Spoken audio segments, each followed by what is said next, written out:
Hello, it's Pete here again, and exciting time for me.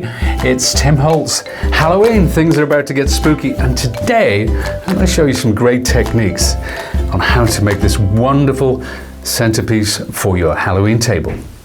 So I'm going to start off with my wonderful Sizzix Multimedia Mat. I'll just take the band off, and it's ready to go. Note that we've got all these lovely little channels, so if I was paint blending, if I was using distress inks to paint with or something like that, I could actually apply them to these gorgeous little palette areas, and there's even a space for my paintbrush. So we'll bring that into the center, and we'll start off with some acrylics. Now what I'm going to do today to get those effects, we're not using colored cardstock or pattern cardstock, we're just using black cardstock. This is Sizzix black cardstock. And the first thing I'm going to do, actually before I do anything, is emboss my background. Now I'm spritzing, as always, because, and particularly with a folder like this with so much depth and so much detail, it's very important that we get the fibers to stretch, that we get this paper nice and pliable.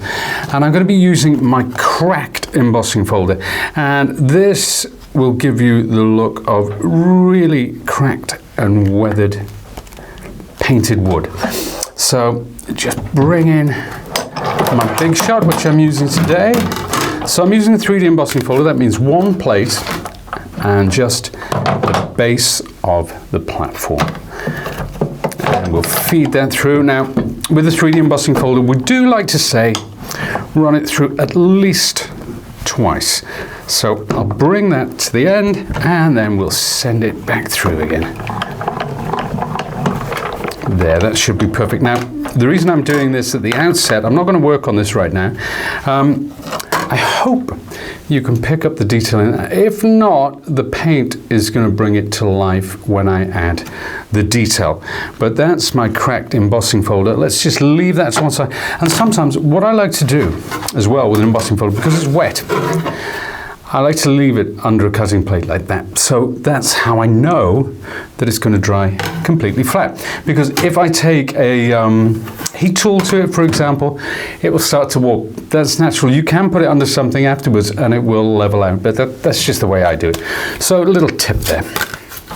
So let's take my machine out of the way. And I said I'm just using black card. Now obviously we saw a lot of color in there, and I'm going to bring the black card to life using some acrylic. And I'm going to apply the acrylic with a couple of my tools. Now there is a mixed media tool set which includes three heads. So there are 2 palette knives and my lovely little brayer. So this is the handle which comes with the tool set. So we've got them there ready to go. So that's my 2 palette knives, my brayer, and of course the handle, which just clips in like so. So there we're starting with so this is a piece of A4 or Imperial size cardstock, which is cut into 4. That's how I like to do it, to create these backgrounds. And I'm going to take my brayer and just make sure it's completely loaded. Now with this technique, you don't need to have a perfectly smooth. In fact, the more kind of interference, the more black showing through, the better. So just have a bit of fun with this. So there's number 1. So this is going to be probably my darkest color. I'll put that to one side, and I'm going to do another one. I'm going to do 3 just to be safe. There we go. Remember, with this, you can actually apply that to there like that. You get different textures, and it is all about the texture that we're getting in these. So, one more for luck? I think so. Now let's move that around. Put that down. See that? Wow, that is just great. So I'm going to try and replicate that all round now. It gives me a very, very different look, and it's a great way to pick up the acrylic paint from your folder. So never waste anything that's still on your mat. If you find you put too much on, simply pick it up with a spare piece of card, put it to one side and use it another day. So now we've done those three, put them to one side. They dry pretty much immediately when you're using a brayer as well. So, you know, they're good to go. Bone dry, that one. Now I've put some lighter grey there, and I've also put some white at the top, which we're going to use because what I want to try and get, I want to get so dark, medium and light, but we're going to use some different techniques. So let's come in with this lovely grey, and we'll just bring that in into the corners like that. Same with this one. Now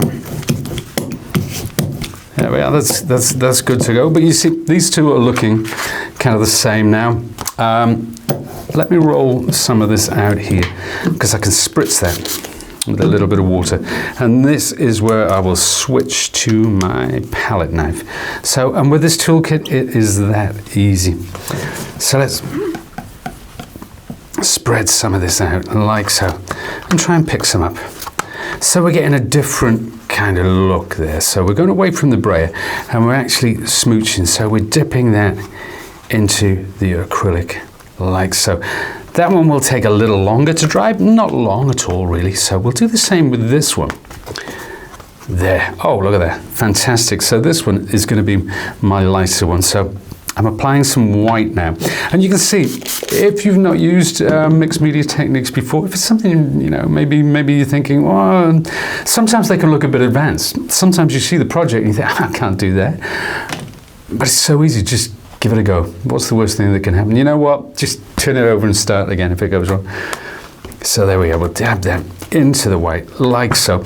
And then if we want, we can start to do things like, we can scrape that across there like that. We can bring the brayer back in because I'm just kind of making it up as I go along right now.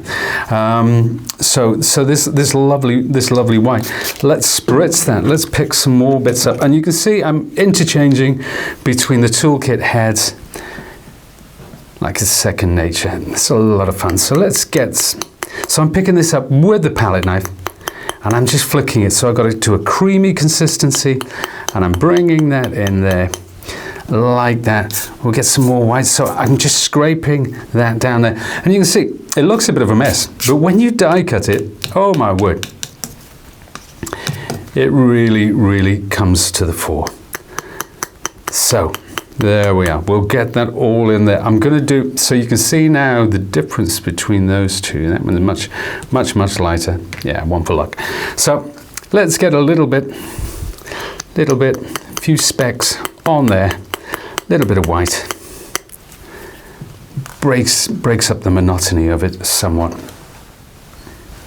And there we have it. So we've got light, medium, and dark. And now it's time to do our next color.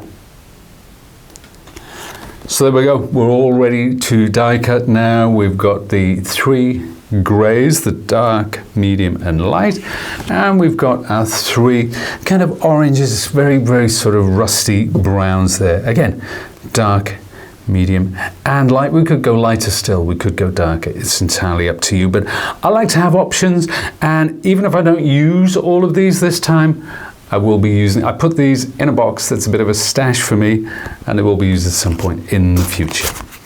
So now we've got our dies laid out. This set is called Big Frights. Wonderful set. So you've got the two words boo and eek with exclamation marks.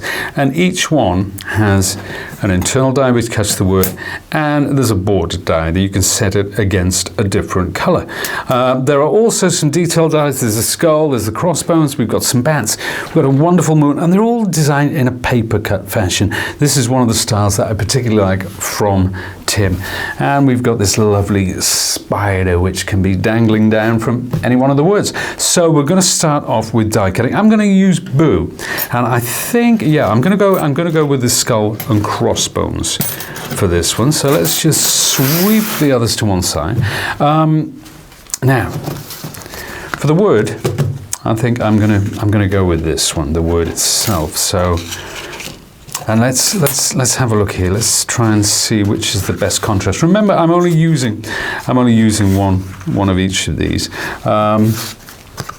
yeah, I think I'll go. There's enough contrast there. That's perfect. And then for the skull, I can come in with this lighter color. Or shall I change my mind? I might well do that. Nope, I'm going to go with that. I'm going to come in with this on the top. So you see, it's subjective. It could change depending on the weather. But let's now we got these lovely bits. This was bits of paint that dried on the mat. I picked them up with my brayer. That's fine. It just makes it look so much better. It's a really, really cool effect. So I'm going to try and get those into my make as well by positioning it in such a way. So let's die cut. Let's start off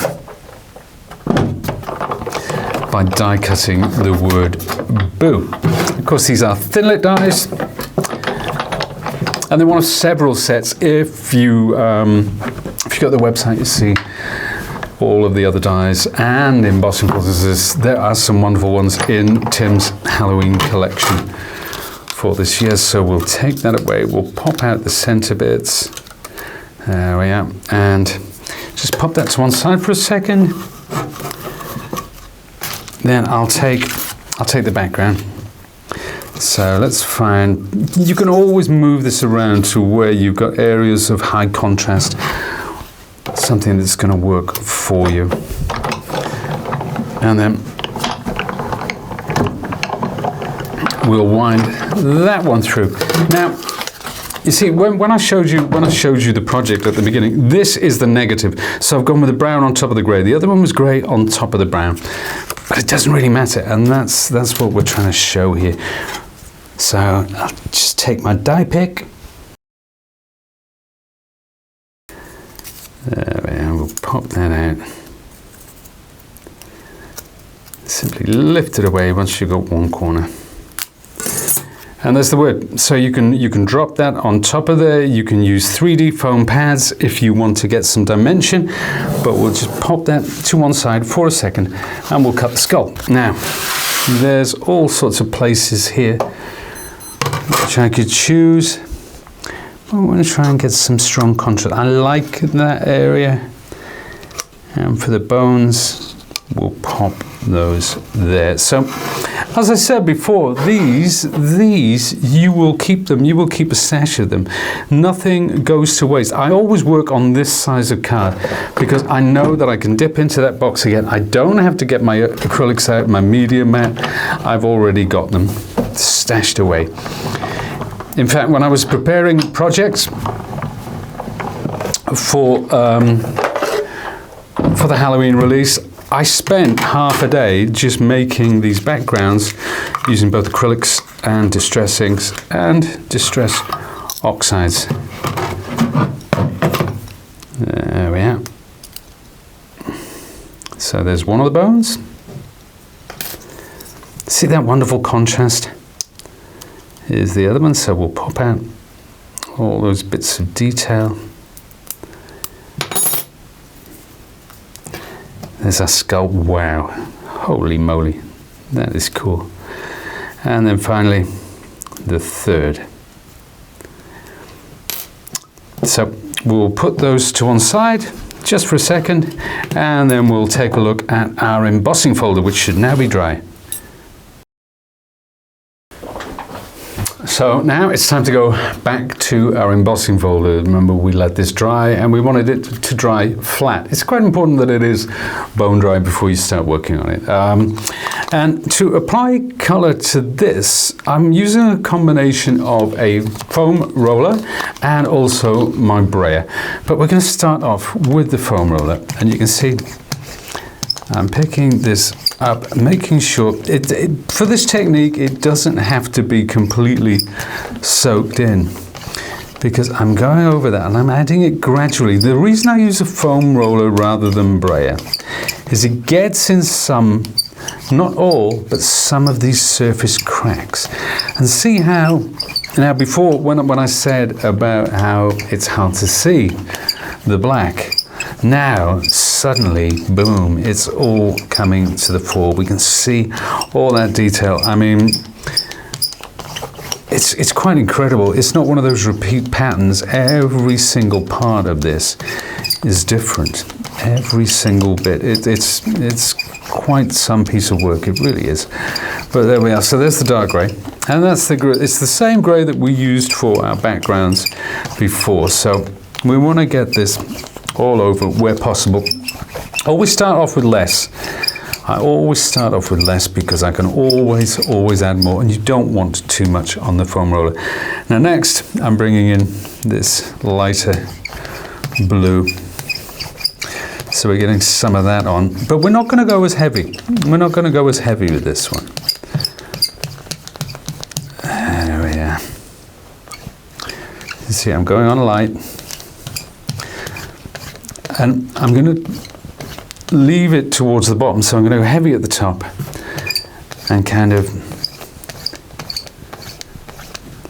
let it go to dark at the bottom.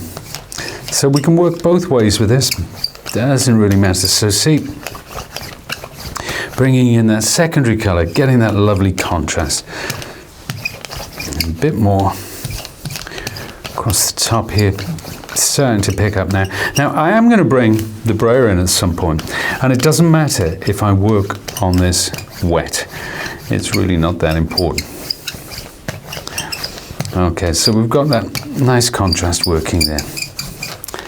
Now, let's put that to one side. I can leave it to dry, or I can work on it wet.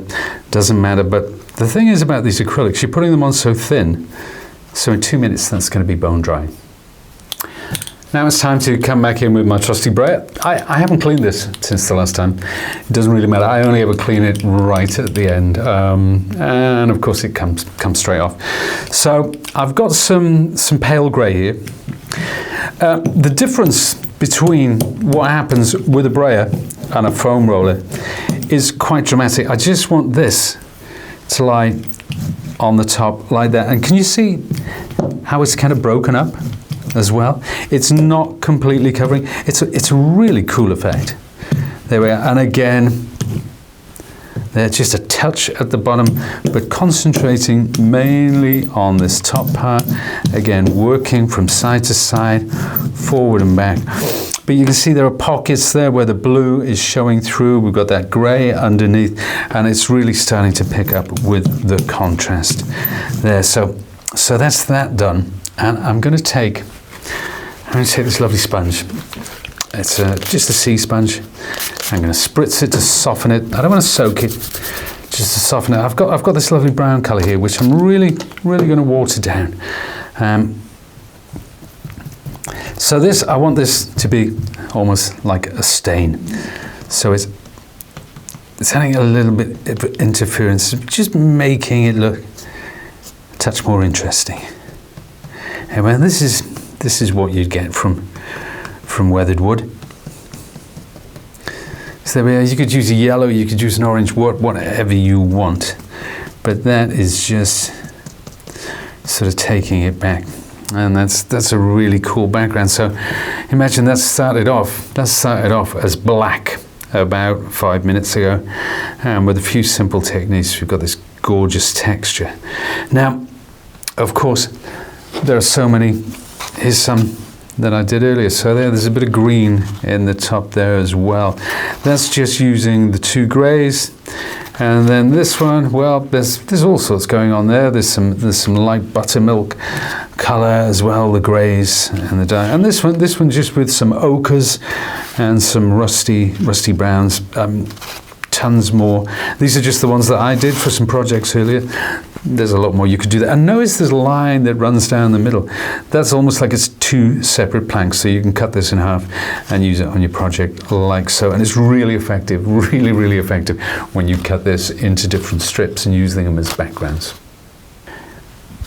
Okay, one of the last techniques, I just want to add a little bit of detail to this to kind of break it up. And I put some white acrylic here and I'm mixing it. You can see I'm mixing it with that grey to make a light grey, or you can just use a light grey if you have one.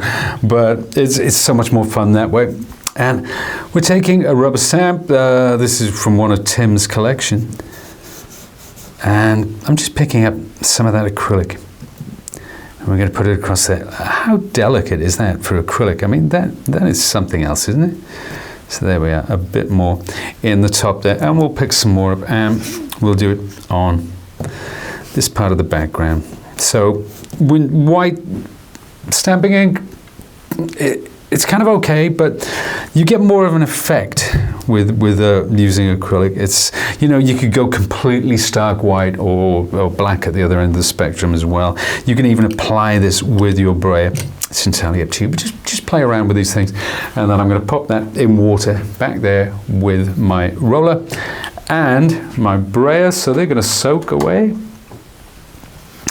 And we're ready to put all this together now.